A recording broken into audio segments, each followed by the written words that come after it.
सिवनी मालवा तहसील के ग्राम भिलरदेव में हुई हवाई फायरिंग का मामला अब तूल पकड़ता जा रहा है। पेट्रोल पंप संचालक को मिल रही लगातार धमकी। पेट्रोल पंप संचालक अनिल यादव द्वारा पूरे मामले की लिखित शिकायत पुलिस अधीक्षक से की गई है। पेट्रोल पंप संचालक द्वारा की गई लिखित शिकायत में पुलिस की कार्यप्रणाली पर भी सवालिया निशान उठ रहे हैं।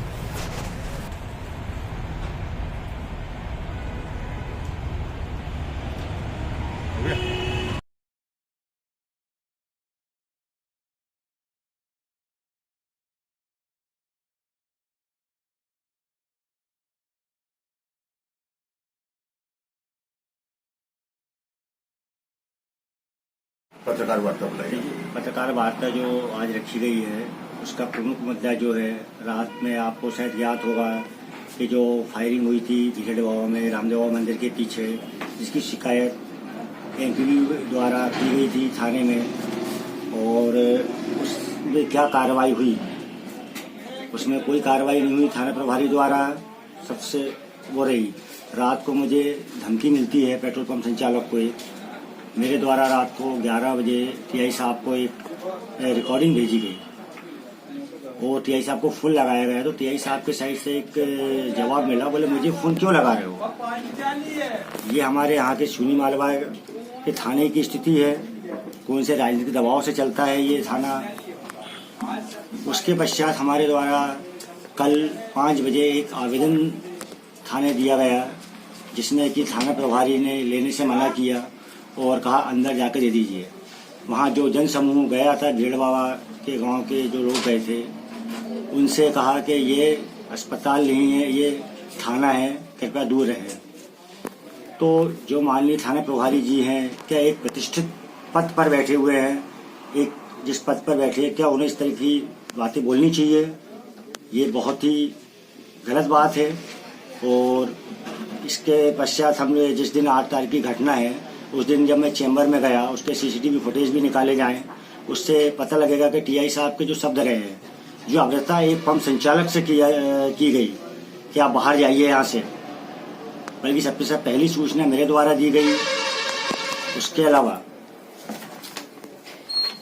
न्यूज़ में जो बयान दिए गए टीआई साहब के द्वारा सभी पत्रकारों को दिए गए कि ये लाइन उसके खेत से जा रही है, तो क्या गलत बयान देना सही है? आप तो ये बताएं, जो फायरिंग हुई थी उसमें आप क्या मानते हैं? बंदूक कौन सी थी, कौन सी दिखाई गई, क्या है? इसमें जो बंदूक दिखाई गई है, वो बंदूक को लाके सिर्फ जो छर्रा मार होती है वो दिखाई गई है। वास्तविकता ये है कि मैं वहाँ पर प्रत्यक्षदर्शी था, मैं खुद था वहाँ पर।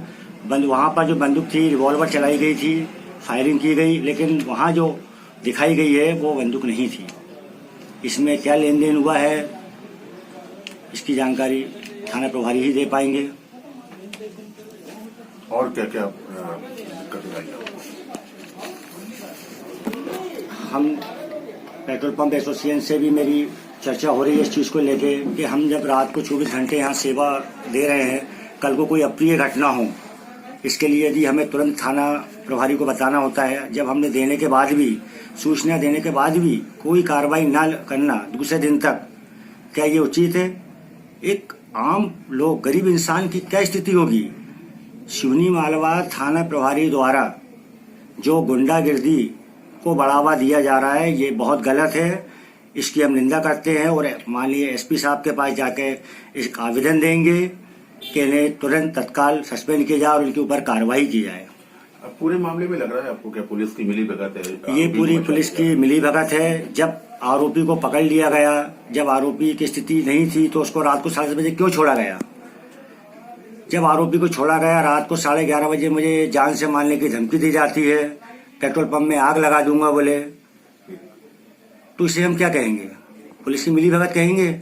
और जब थाना प्रभारी को फोन लगाया जाता है तो बोलते मुझे फोन क्यों लगा रहे हो। दूसरे दिन तक कोई कार्रवाई नहीं, एक भी पुलिस वाला यहाँ नहीं आया। पेट्रोल पंप के वास्तव में क्या घटना हुई, यहाँ मान लो बंदूक चल जाती, कोई लूट मार हो जाती, तो इसकी जवाबदारी कौन लेगा?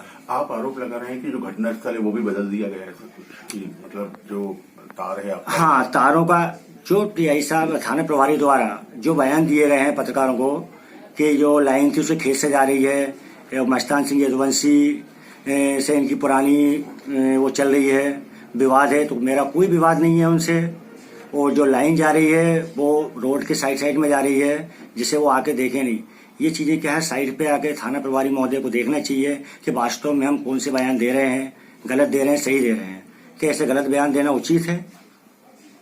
क्या मान रहे हैं अब आगे की आपकी रणनीति क्या रहेगी इस मामले को लेकर? इस चीज को लेकर मेरी पेट्रोल पंप एसोसिएशन से भी चर्चा हो रही है कि इस तरीके से कि यदि पंप संचालक लोग डर के साए में जिएंगे तो क्या वो रात को ये सेवाएं दे पाएंगे? बिल्कुल नहीं दे पाएंगे। इसलिए एसपी साहब को और आईजी साहब को हम इसकी लिखित वो दे रहे हैं कि वो उस पर उचित कार्रवाई करे और तत्काल उन्हें सस्पेंड करे और उन पर उचित कार्रवाई करे।